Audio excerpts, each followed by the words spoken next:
अस्सलाम वालेकुम, मैं अब्दुल्ला ख़ान और मैं एक ए लेवल स्टूडेंट हूँ और ये पहला पार्ट है एक 9 पार्ट सीरीज़ का। तो बेसिकली जो ओ लेवल्स के हर सब्जेक्ट के लिए मैं एक फुल लेंथ गाइड बना रहा हूँ और ये जो पहला पार्ट है ये है पाकिस्तान स्टडीज़ 2059 कोड है इसका, उसके बारे में।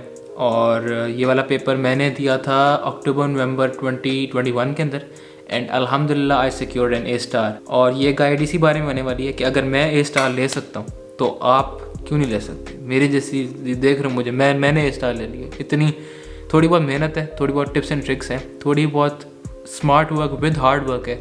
तो पहले एक ओवरव्यू ले लेते हैं पाकिस्तान स्टडीज़ का। तो पाकिस्तान स्टडीज़ के दो पेपर होते हैं, P1 और P2। P1 जो होता है वो हिस्ट्री बेस्ड होता है और जो P2 होता है वो जोग्राफ़ी बेस्ड होता है। और इस गाइड के अंदर मैं कोई सिलेबस स्पेसिफिक चीज़ नहीं कहने लगा क्योंकि सिलेबसेस चेंज होते रहते हैं। लेकिन होपफुली जो मैं चीज़ें बताऊंगा, अगर सिलेबस जितना मर्जी भी चेंज हो जाए, होपफुली टिप्स एंड ट्रिक्स जो मैं आपको बताऊंगा, जो अपने रिसोर्सेज मैंने यूज़ किए हैं, जो स्टडी मेथड मैंने यूज़ किए हैं, जो पेपर पैटर्न मैंने जिस तरह बनाया है वो यूज़ किया है, तो होपफुली आपकी मदद करेगा और कहीं ना कहीं आप इसको यूज़फुल पाएंगे इंशाल्लाह। So let's get started. तो सबसे इम्पॉर्टेंट चीज़ ये होती है किसी भी सब्जेक्ट के लिए कि भाई उस सब्जेक्ट को पढ़ा कहाँ से जाए, नॉलेज ली कहाँ से जाए। तो मैंने पर्सनली ये इसकी बुक के खास से मोस्टली हर स्कूल में यही लगी हुई है। ये बुक मैंने पहले नहीं पढ़ी थी, बिल्कुल नहीं पढ़ी थी। मैं पहले गया था एक टीचर के पास जो मुल्तान में रहते हैं, उनको शायद पता, उनका टीचर ज़ूबी आरिफ। और जो मुल्तान में रहते हैं उनके लिए स्पेशल रिकमेंडेशन है मेरी तरफ से कि अगर आपने पाकिस्तान स्टडीज़ और इवन इस्लामिया दोनों सब्जेक्ट्स पढ़ाती हैं और मैंने दोनों सब्जेक्ट्स उनसे पढ़े, अगर आपको एक अच्छा टीचर चाहिए तो टीचर ज़ूबी आरिफ 100% रिकमेंडेड। बहुत अच्छी टीचर हैं, बहुत मेहनती हैं। यह ग्रेड, जिस ग्रेड के अंदर उनका एक बहुत बड़ा हाथ है। इनकी टेक्निक्स वगैरह मैं अभी भी जो मेरे साइंसेस वाले सब्जेक्ट्स हैं उनके लिए भी यूज़ करता हूँ। बेसिकली टीचर पता क्या करती थी, टीचर उनके पास काफ़ी सारी रिसोर्सेज थी, बुक्स वगैरह उन्होंने पढ़ी हुई थी। तो टीचर ने एक बड़े अच्छे कंपाइल्ड नोट्स अपने बनाए हुए थे, तो वो उनको डिक्टेट कराती थी और हम वो बैठ के लिखते थे। अब ये लिखने वाली जो बात है ये बहुत इंपॉर्टेंट है, ये आगे गाइड के अंदर आएगी। क्या होता था कि वो एक एक वर्ड हमें डिक्टेट कराती थी और हम एक एक वर्ड लिखते थे। उसी तरह मेरे नोट्स बन गए और हर एक टॉपिक के नोट्स बन गए और मैंने वो पहले यूज़ किए। खैर, नोट्स बनाने के बाद उन नोट्स को थोड़ा बेहतर करने के लिए ऑब्वियसली मैंने फिर बुक भी पढ़ी, क्योंकि एक और टिप ये है कि नोट्स जब आप बना रहे हो ना, तो नोट्स के अंदर थोड़ी सी जगह ज़रूर छोड़नी चाहिए, क्योंकि जगह आप थोड़ी सी छोड़ेंगे ना नोट्स के लिए, तो फिर वहाँ पर ना जो एक्स्ट्रा इन्फॉर्मेशन आपको मिलेगी वो आप आराम से लिख सकते हैं। एक यूट्यूब चैनल है जिसको मैंने थोड़ा बहुत यूज़ किया था, वो थे आईलोटी। मुझे नहीं पता मैं नाम सही ले रहा हूँ या नहीं। की थोड़ी बहुत वीडियोस थी पेपर पैटर्न्स के ऊपर और उनकी थोड़ी एक बड़ी अच्छी वहाँ से 6-7 घंटे की कोई वीडियो थी जिसके अंदर वो पूरा सिलेबस को गो थ्रू कर रहे थे। वो मैंने पेपर से 2-3 दिन पहले देखी थी, तो उससे काफ़ी चीज़ें मेरी रिवाइज़ हो गई थी। तो काफ़ी सोर्सेज काफ़ी सारी हैं। ऑब्वियसली कुछ टॉपिक्स आपको नहीं आते तो आप विकीपीडिया यूज़ कर सकते हैं। आप यूट्यूब पर कोई भी बैटल लिख दें या कोई भी इवेंट लिख दें, कोई भी कॉन्स्टिट्यूशनल रिफॉर्म लिख दें, वो बहुत पूरी हिस्ट्री आ जाती है आगे। तो इसके अंदर कोई लिमिट नहीं होती, आप जितना मर्जी, आप जितना ज़्यादा आपको पता होगा उतना बेहतर है और उतने ज़्यादा पॉइंट्स आप अपने आंसर के अंदर इस्तेमाल कर सकते हैं। लेकिन मेरा जो मेन सोर्स था हिस्ट्री का वो था नोट्स।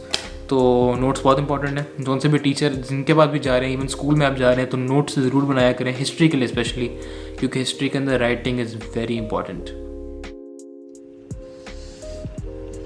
अब 3 ऐसी चीज़ें जो आपको मतलब कि आगे फिंगर टिप्स होनी चाहिए। ये 3 चीज़ें अगर आप इन 3 चीज़ों को मास्टर कर लेंगे ना, तो हिस्ट्री में अच्छा ग्रेड लेने से आपको कोई नहीं रोक सकता। तो सबसे पहली चीज़ है टाइम मैनेजमेंट। हिस्ट्री एक ऐसा सब्जेक्ट है कि सिलेबस इसका बहुत ज़्यादा है, पेपर भी इसका मतलब कि पेपर के अंदर आपने काफ़ी ज़्यादा लिखना होता है, लेकिन टाइम उतना ही कम है। आपको टाइम मैनेजमेंट स्किल्स अपने बहुत इम्प्रूव करने पड़ेंगे। अगर आप टाइम मैनेजमेंट में अच्छे नहीं हैं तो आप बहुत ज़्यादा स्ट्रगल करेंगे। अब टाइम मैनेजमेंट स्किल अगर आपका अच्छा नहीं है तो उसको बेहतर कैसे किया जाए? सबसे जो बेहतर इसका तरीका है टाइम मैनेजमेंट को बेहतर करने का वो है प्रैक्टिस, और practice with a timer. Obviously you can start of little slower, लेकिन आहिस्ता आहिस्ता आपको जिस टाइम में अपने पेपर ख़त्म करना है 5 से 6 मिनट पहले आपको ख़त्म करना पड़ेगा। अगर आप 5 से 6 मिनट की अपनी आपको लेवरेज देंगे तभी कोई आपका काम बनेगा। तो प्रैक्टिस प्रैक्टिस प्रैक्टिस। हिस्ट्री में तो है ही प्रैक्टिस, आपको चीज़ें याद ही नहीं होंगी। अब अगर इसको सिर्फ बुक से पढ़ेंगे ना चीज़ को, जैसे एक आम सब्जेक्ट हम पढ़ते हैं, थ्योरी का कोई साइंस का सब्जेक्ट पढ़ते हैं, आपको नहीं समझ आने वाली। आपने प्रैक्टिस पर ज़्यादा फोकस करना है। बुक रीडिंग से ज़्यादा मैं बल्कि कहूँगा कि प्रैक्टिस ज़्यादा इंपॉर्टेंट है बुक रीडिंग से भी ज़्यादा। और जो तीसरी चीज़ है वो है रट्टा। आपको रट्टा मतलब कि वर्ड टू वर्ड नहीं, लोग कहते हैं ना कि ओ लेवल्स के अंदर रट्टा नहीं है भाई रट्टा है, लेकिन वो वर्ड टू वर्ड वाला ट्रेडिशनल रट्टा नहीं है। लेकिन इसके अंदर बेसिकली आपको ये पता होना चाहिए सीक्वेंस ऑफ इवेंट्स बहुत इंपॉर्टेंट है, मतलब कि टाइमलाइंस, डेट्स वगैरह। डेट से ज़्यादा साल, अगर आपको साल पे ज़्यादा एम्फेसिस है डेट से ज़्यादा, तो साल आपको पता होना चाहिए कि किस साल में क्या हुआ और किधर हुआ और किसने किया। ये सारी चीज़ें इंपॉर्टेंट हैं।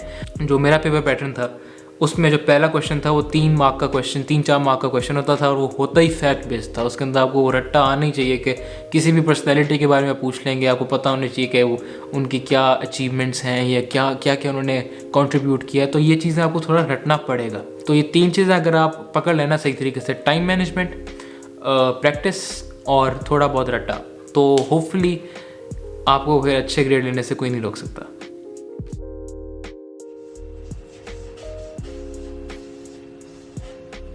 अब आते हैं हम मेन मुद्दे के ऊपर कि भाई स्टडी मेथड क्या, किस तरीके से हम हिस्ट्री को हैंडल करें, किस तरीके से पढ़ा जाए।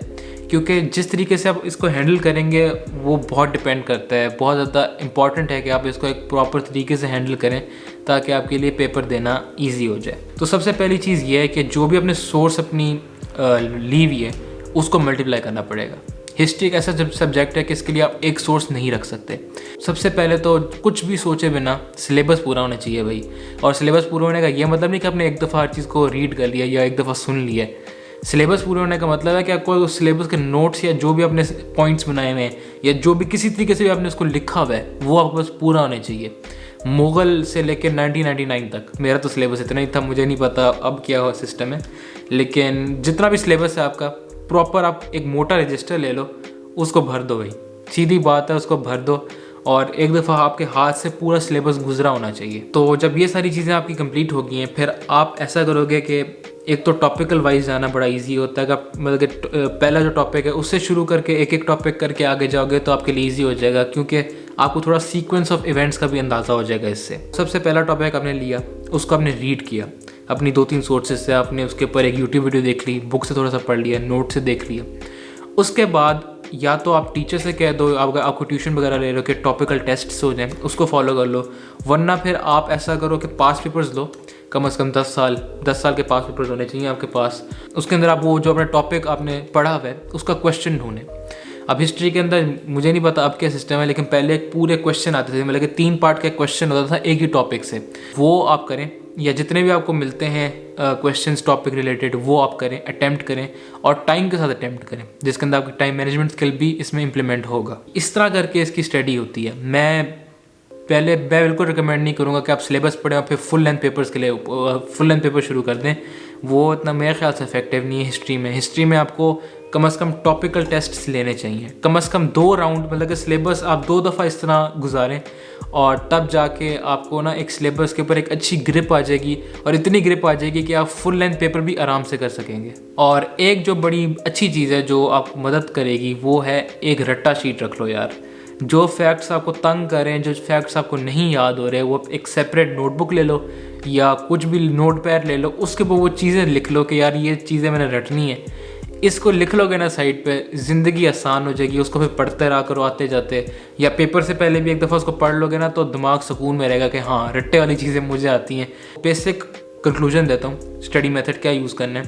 पहले तो नोट्स कंप्लीट हों, उसके बाद नोट्स जब कंप्लीट हैं तो टॉपिक वाइज जाना है। पहला टॉपिक लेना है, टॉपिक को रीड करना है अपनी रिसोर्सेज के थ्रू। उसके बाद उसके ऊपर उसका कोई क्वेश्चन ढूंढना है पास पेपर्स के थ्रू और वो क्वेश्चन अटैम्प्ट करना है। और वो क्वेश्चन आपने मतलब कि टाइम लिमिट के अंदर अटैम्प्ट करना है, एज अ टेस्ट अटैम्प्ट करना है। उसके बाद फिर आप उसको चेक वगैरह करें और गलतियों से सीखें और गलतियों से आप अपने नोट्स के अंदर, अगर टीचर को एक्स्ट्रा फैक्ट बताता है नोट्स के अंदर डालें और कोई एक्स्ट्रा कोई फैक्ट रट्टे वाला चीज़ पता लगती है वो अपनी रट्टे शीट में डालें। इस तरह करके कम से कम टॉपिकल टेस्ट्स आपके 2 दफ़ा होने चाहिए ताकि सिलेबस 2 दफ़ा आपका गो थ्रू हो जाए। और उसको गो थ्रू करने के बाद फिर आप फुल लेंथ पेपर्स के थ्रू जा सकते हैं कि फुल लेंथ पेपर जैसे होते हैं ना मॉक्स वगैरह, तो वो आप फिर उसके ऊपर फिर जाएँ आप।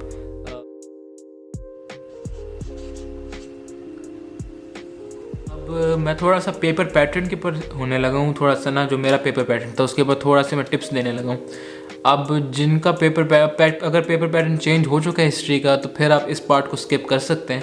लेकिन अगर थोड़ी बहुत भी सिमिलैरिटीज़ हैं तो देख लो क्या जाता है यार। तो हिस्ट्री के अंदर 2-3 टाइप ऑफ क्वेश्चन होते थे। पहले होते थे फैक्ट बेस्ड क्वेश्चन, जिनको मैं थोड़ा पहले भी मेंशन किए।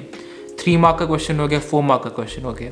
अब बेसिकली इसका बेसिक रूल ये है कि जितने मार्क्स का क्वेश्चन है ना, उतने अपने फैक्ट्स लिखने। 3 मार्क का क्वेश्चन है तो ये आपने उसके ऊपर कोई फैक्ट बताना है, कोई किसी के ऊपर भी हो सकता है। जैसे टीपू सुल्तान के ऊपर फॉर एग्जांपल, तो आप टीपू सुल्तान के बारे में बता सकते हो कि उसका असल नाम क्या था, या क्या कहते हैं वो कब, मतलब कि कौन सी उसने वॉर लड़ी थी ब्रिटिशर्स के ख़िलाफ़, और कब लड़ी थी, या डेथ कब हुई थी। इस तरह के 3-4 फैक्ट्स जो आपके सिलेबस में हैं वो आप लिख दें, और आपको फैक्ट वाइज इसके ऊपर नंबर मिलेंगे। उसके बाद जो कंपलसरी क्वेश्चन हमारा होता था, जो पहला क्वेश्चन होता था, उसके अंदर एक पिक्चर बेस्ड क्वेश्चन आता था। अब पिक्चर बेस्ड क्वेश्चन को अटैम्प्ट करने की बहुत अच्छी टेक्निक ये है कि वो आपसे बेसिकली क्या चाह रहे होते हैं कि कोई भी पिक्चर है उसके ऊपर आपने डिटेल्स देखनी है, तो आपने छोटी छोटी डिटेल्स को सिंबलिज्म की तरह यूज़ करना है और फिर उसको हिस्ट्री से लिंक करना है।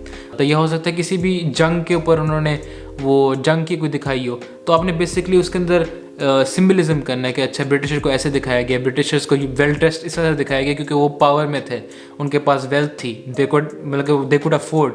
और जो इंडियंस थे वो पूरे इस वजह से लग रहे थे क्योंकि वो एक्सप्लॉइट हो रहे थे और उनको खाने के लिए चीज़ें नहीं थी, इस वजह से वो मेल न्यूट्रिशन लग रहे हैं। तो ये बेसिक चीज़ें तो क्या कहते हैं आपने देखनी होती हैं। अपनी पिक्चर्स में से डिटेल लेनी है, डिटेल को मेंशन करना है और उस डिटेल को हिस्ट्री से लिंक कर देना है, बस। उसके बाद आता है 7 मार्क्स का क्वेश्चन। 7 मार्क्स का क्वेश्चन बेसिकली रीजंस वाले क्वेश्चन होते थे, आपसे पूछ रहे होते थे किसी चीज़ का रीज़न, तो आपने 3 रीज़न देने होते थे, उसके 3 या 4, वो भी आपने पैराग्राफ वाइज दे दिया कि पहला रीज़न इसका ये है, दूसरा रीज़न ये है, तो 3 आपने पैराग्राफ बना दिए और आपने 3 मतलब कि एक फैक्ट के ऊपर ना थोड़ा उसको एलेबरेट कर दिया। ये ऑलमोस्ट मेरे ख्याल से 75% ऑफ द पेज मेरा होता था, इतना मैंने सोचा होता था कि अगर 7 मार्क्स का क्वेश्चन है ना तो मैंने उसको ऑलमोस्ट पौना पेज देना है। उसके बाद जो जंबो क्वेश्चन आता है वो था 10 मार्क्स और 14 मार्क्स वाले क्वेश्चंस। उसके अंदर बेसिकली आपसे ओपिनियन पूछा जाता था कि भाई आप बताएं कि सबसे बड़ी रीज़न मुग़ल डिक्लाइन के लिए क्या थी। तो उसके अंदर बेसिकली ये होती है कि उन्होंने पहले भी कोई रीज़न बताई होती है, तो आपने पहले थोड़ी बहुत इंट्रोडक्शन देनी मुग़ल्स की, मुग़ल्स कौन थे क्या था, और जो उन्होंने मेंशन की होती है ना रीज़न, वो रीज़न के बारे में पहले अपनी एलेबोरेशन देनी है। वॉर ऑफ सक्सेशंस का उन्होंने मेंशन किया हुआ है क्वेश्चन के अंदर, तो पहले आप वॉर ऑफ सक्सेशंस के बारे में लिखेंगे। उसके बाद फिर आप लिखेंगे कोई और रीज़न के भाई जो उनका एरिया था वो बहुत बड़ा एरिया था, एडमिनिस्ट्रेशन प्रॉब्लम थी। फिर तीसरा रीज़न आप लिखेंगे कि भाई कोई मतलब कि 2 और रीज़न आपने बताने होते हैं। उसके बाद एंड में आप अपनी कंक्लूजन लिखेंगे और कंक्लूजन के अंदर आपने अपना ओपिनियन बताना है कि इन 3 रीज़न में से आपको सबसे बड़ा रीज़न कौन सा लगता है और क्यों लगता है। ये बड़ी गलती करते हैं लोग, बता देते हैं रीज़न लगता कौन सा है, लेकिन ये नहीं बताते क्यों लगता है, कि एक लॉजिकल आंसर भी होना चाहिए इसका। तो ये इस तरह अटैम्प्ट करना है 10 मार्क्स और 14 मार्क्स का क्वेश्चन। एक बड़ी अच्छी टाइम मैनेजमेंट की ट्रिक ये है कि जितने मार्क्स हैं ना क्वेश्चंस के, उतने मिनट्स आप समझ लो। जैसे 4 मार्क का क्वेश्चन है तो सोचो इस क्वेश्चन को करने के लिए हम बस 4 मिनट है। 14 मार्क का क्वेश्चन है तो आप सोचो आपके पास 14 मिनट्स हैं इस क्वेश्चन को अटैम्प्ट करने के लिए। तो ये बड़ी एक अच्छी टिप है और होपफुली आपका पेपर ना टाइम से पहले ख़त्म हो जाता है। और जो सिलेबस अगर चेंज नहीं हुआ तो सेक्शन 1 और section 2 are much easy than section 3। तो मैं कहूँगा सेक्शन 1 और 2 को बिल्कुल पक्का करके जाओ। सेक्शन 3 को भी पक्का करो क्योंकि आजकल टेंशन है कि कंपलसरी क्वेश्चन ना आ जाए उधर से, तो सेक्शन 3 को भी पक्का करो। लेकिन अगर 1-2 को पक्का कर लोगे ना तो काफ़ी आपके ना ऑलमोस्ट 70% सेफ हो जाते हो कि यार हिस्ट्री 70% आपके ना मार्क्स सिक्योर्ड है। उसके बाद लोग एक बहुत बड़ी गलती करते हैं, वो लेंथ पर फोकस करते हैं कि भाई पेपर भर दें हम, जो मर्जी हम लिख रहे हैं, एग्जामिनर ने देखना नहीं है, बस लिखी जाओ। ये बिल्कुल भी प्रोडक्टिव नहीं है। आपको लेंथ पे बिल्कुल फोकस नहीं करना चाहिए, चाहे आपका इतना सा आंसर हो, लेकिन अगर उसके अंदर सारे पॉइंट्स आ रहे हैं ना तो एग्जामिनर आपको नंबर देने पे मजबूर है और वो देगा बिल्कुल। मैंने खुद क्या कहते हैं, लोग जो 14 मार्क का क्वेश्चन है 3-3 पेजेस लिख रहे हैं, मैंने सिर्फ 1 पेज लिखा और मैंने उसके अंदर सारे पॉइंट्स लिखे तो मेरे मार्क्स आए। तो ये सिस्टम होता है। तो लेंथ के ऊपर बिल्कुल परेशान ना हो, लेकिन की पॉइंट्स जो उन्होंने मांगे हुए हैं वो लिखना बहुत ज़रूरी है। और वो कोई की पॉइंट्स आप मार्क्स स्कीम्स होती है ना पास पेपर्स की, उधर से भी देख सकते हैं कि हाँ ठीक है ये चीज़ बार बार रिपीट हो जा रही है, एग्जामिनर को ये वाला पॉइंट बहुत पसंद है, तो वो पॉइंट ज़रूर मेंशन करो। पास पेपर प्रैक्टिस बहुत इंपॉर्टेंट है। अगर आपको कुछ समझ नहीं आई अभी तक जो मैंने बात की है, एक चीज़ समझ जाओ कि पास पेपर प्रैक्टिस कर लो बस। पास पेपर प्रैक्टिस बहुत इंपॉर्टेंट है, अगर कर लोगे तो सुकून में रहोगे। और सिलेबस को एक कहानी की तरह लो। हिस्ट्री एक है ही कहानी, basically treat it like a story. एक स्टोरी चल रही है कि एक इवेंट हो रहा है, फिर इस इवेंट के इफेक्ट्स की वजह से कोई और इवेंट हो रहा है, उसके इफेक्ट्स की वजह से कुछ और इवेंट हो रहा है, फिर उसके इफेक्ट्स की वजह से कुछ और, मतलब इफेक्ट, मतलब एक बड़ा एक चेन चल रही है इवेंट्स की। बस ये आप इस तरह करके पढ़ोगे ना तो मज़ा भी आएगा और इंटरेस्टिंग भी लगेगी। अगर आप हिस्ट्री के अंदर अच्छा परफॉर्म करना चाहते हैं तो ये लफ्ज़ लिख लें, रेपिटेशन इज़ की। एक चीज़, एक टॉपिक नहीं हाथ में आ रहा, जैसे गवर्नमेंट ऑफ इंडिया एक्ट नहीं हाथ में आ रहा, लिखो बैठ के 3-3 दफ़ा लिखो जब तक याद ना हो। लिखोगे, उसको बार बार हाथ से गुजारोगे, स्पीड भी बढ़ेगी, आपको पेपर पैटर्न भी समझ आएगा, आपकी टाइम मैनेजमेंट भी बेहतर होगी, आपका रट्टा भी बेहतर होगा। It's a win win situation. हर चीज़ आपकी प्रैक्टिस हो रही है तो लिखना बस लिख ही जाओ। बस हिस्ट्री में बस लिखना है, रेपिटेशन करनी है और इंशाल्लाह पेपर बहुत अच्छा हो जाएगा।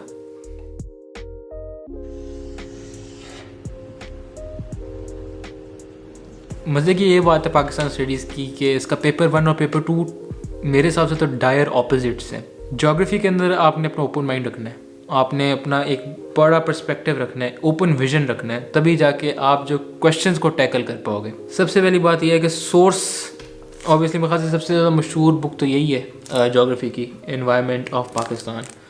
ये बुक मैं बिल्कुल ऑनेस्टली कहने लगा हूँ, मैंने नहीं पढ़ी मैंने शायद इसका एक आधा चैप्टर पढ़ा होगा, लेकिन मेरे हिसाब से इस बुक के अंदर बहुत ज़्यादा एक्स्ट्रा इन्फॉर्मेशन है और समझने के बजाय बंदा कंफ्यूज ज़्यादा हो जाता है।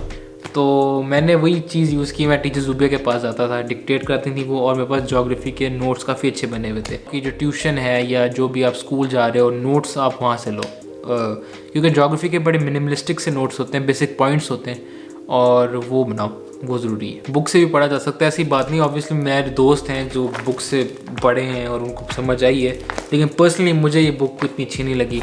लेकिन अगर आपको समझ आ रही है तो ज़रूर पढ़िए, नोट्स बनाइए। और ऑब्वियसली यूट्यूब भी है हाजिर, तो यूट्यूब पे भी लेक्चर्स वगैरह हैं तो ज़रूर लें। और ILOT की ही एक और वीडियो है ज्योग्राफी के ऊपर, वो भी मैं रिकमेंड करता हूँ। अगर सिलेबस का एक क्विक ओवरव्यू चाहिए तो वो वीडियो ज़रूर देखना।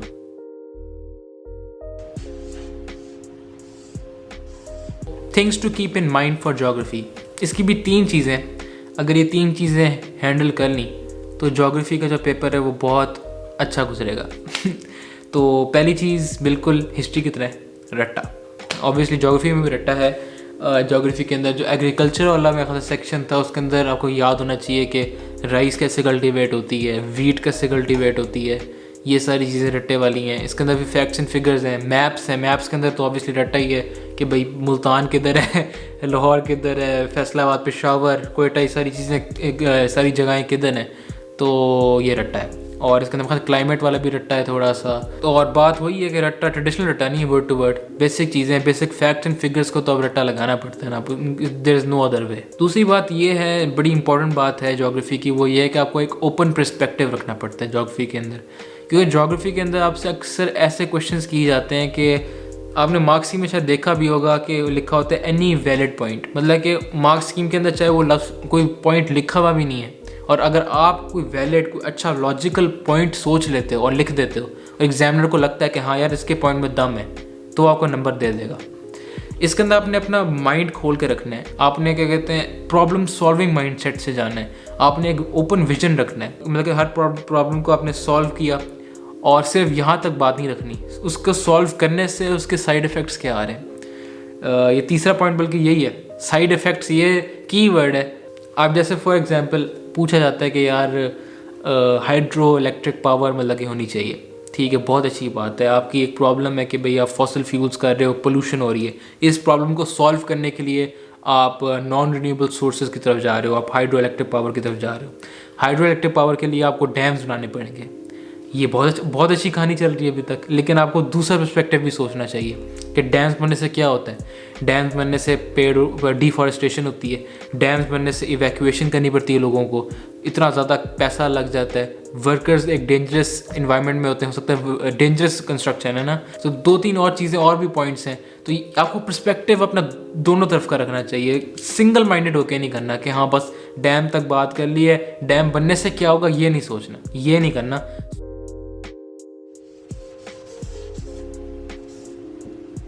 इसका भी स्टडी मेथड मेरा काफ़ी सिमिलर था हिस्ट्री से। मैं क्या करता था कि जो भी टॉपिक होता था हमारा, टॉपिक के मैं मेन पॉइंट्स पढ़ता था। एक रट्टा शीट मैंने इसकी भी बनाई हुई थी कि क्या क्या चीज़ याद रखनी है, उसके रट्टा शीट के ऊपर चीज़ें लिख दी कि हाँ ये चीज़ें रटनी है। टॉपिक जो भी पढ़ा हुआ है, फॉर एग्जांपल आपने क्लाइमेट पढ़ा हुआ है, आपने पास पेपर निकालना है, या इसकी तो मेरे ख्याल से जोग्राफी की तो अच्छी खासी टॉपिकल्स भी मिलती हैं, टॉपिकल्स निकालनी है और क्लाइमेट के क्वेश्चन करना शुरू कर देने।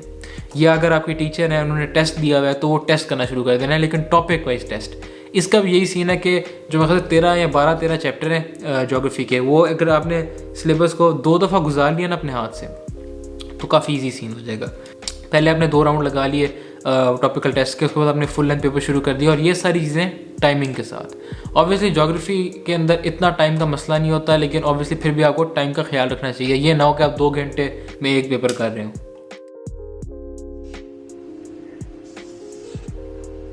इसका बेसिकली नॉर्मल सा पेपर पैटर्न इसका बड़ा बेसिक सा होता है। इसके अंदर 2-3 नंबर के, जो जितने भी नंबर के होते हैं क्वेश्चन, उतने अपने फैक्ट्स लिखने होते हैं, उतने अपने पॉइंट्स लिखने होते हैं। बाकी कभी कभी आपको डायग्राम दे देता है, उसको लेबल करना होता है, वो भी हो जाता है। हम मैप को लेबल करने को कह देता है, बड़ा इंपॉर्टेंट जो है। लेकिन इसके अंदर एक बड़ा डिफ़िकल्ट क्वेश्चन लगता है लोगों को, वो है कि 6 मार्क का जो क्वेश्चन होता है।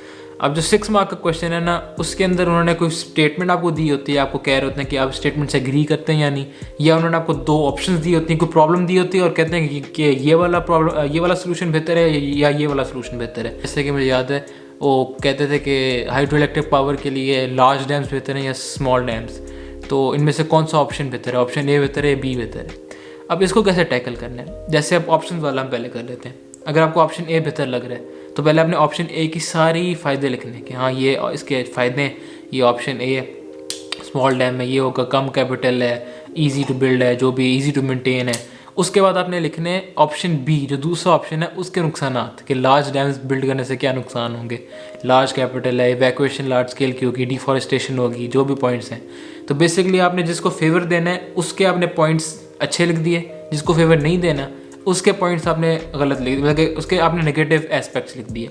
अब कोई स्टेटमेंट और आपको जैसे सिंगल स्टेटमेंट वाला क्वेश्चन आ जाता है, जो भी उन्होंने आपको दिया प्रॉब्लम दी हुई है उसके आपने सोल्यूशन ढूंढ ली, उस सोल्यूशन के आपने 3 पॉइंट्स फेवर में लिखने और 3 पॉइंट्स आपने उसी फेवर से, मतलब कि जो नुकसानात हो रहे हैं, मतलब कि पॉलिटिकल इंस्टेबिलिटी है, सिक्योरिटी प्रॉब्लम है, कि इसको सॉल्व करने में मसले क्या आ सकते हैं, मतलब कि सिक्योरिटी थ्रेट है, जो भी काफ़ी सारी चीज़ें होती हैं जो आप रिपीट कर सकते हैं पॉइंट्स। 3 से बेहतर है बल्कि 4 लिख दिया करें कि एक आधा पॉइंट आपका गलत भी हो जाए तो दूसरा चेक हो जाता है। तो बेसिकली जो 6 मार्क वाला क्वेश्चन है ना, इसको इस तरह अटैम्प्ट करना होता है। और इसकी भी बेसिक एक टिप ये है कि जितने मार्क्स हैं उतना टाइम रखो, सुकून में रहोगे।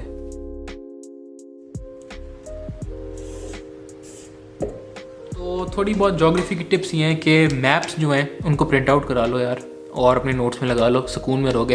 रेलवे के मैप्स होते हैं, वहाँ से रिवर के होते हैं, और सिटीज़ वगैरह के, सुकून में रहोगे कि भाई ये माउंटेन रेंजेस के मैप्स होते थे, तो वो प्रिंट करवा लें और अपने सामने रख लें, आपको इजीली याद रहेंगी चीज़ें। ऑब्वियसली लेक्चर्स जो आप टीचर आपका लेक्चर दे रहा है उसके अंदर भी काफ़ी इंपॉर्टेंट पॉइंट्स अक्सर टीचर कह देते हैं, उनको ज़रूर याद रखें। अपने साथ कोई नोट पैड पर लिखा ज़रूर करें, जब भी कोई लेक्चर ले लें ना, कोई इंपॉर्टेंट पॉइंट आपको नया पॉइंट नज़र आए उसको लिख लें। 2 और बहुत इंपॉर्टेंट टिप्स हैं, ये हिस्ट्री के लिए भी काम आ सकती हैं, वो ये हैं कि डिस्कशन विद फ्रेंड्स। कोई टॉपिक ले लें, एक ग्रुप कॉल बनाएं, कोई टॉपिक ले लें और एक दूसरे से क्वेश्चंस पूछना शुरू कर दें कि हाँ ये क्यों है, अच्छा ये क्यों है, अच्छा वो क्यों है।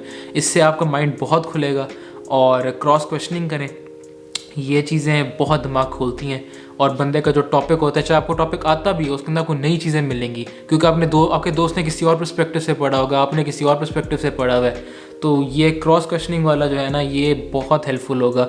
कुछ नहीं समझ आ रही ना, टॉपिक नहीं समझ आ रही, कॉल करो अपने दोस्तों को और कहो कि यार ये टॉपिक है, ज़रा इसको डिस्कस करते हैं, शुरू करते हैं कि शुरू से इस टॉपिक को हम पूरा लेके चलते हैं। और by the end of the call आपको काफ़ी हद तक चीज़ें आती होंगी जो आपको पहले नहीं आती थी।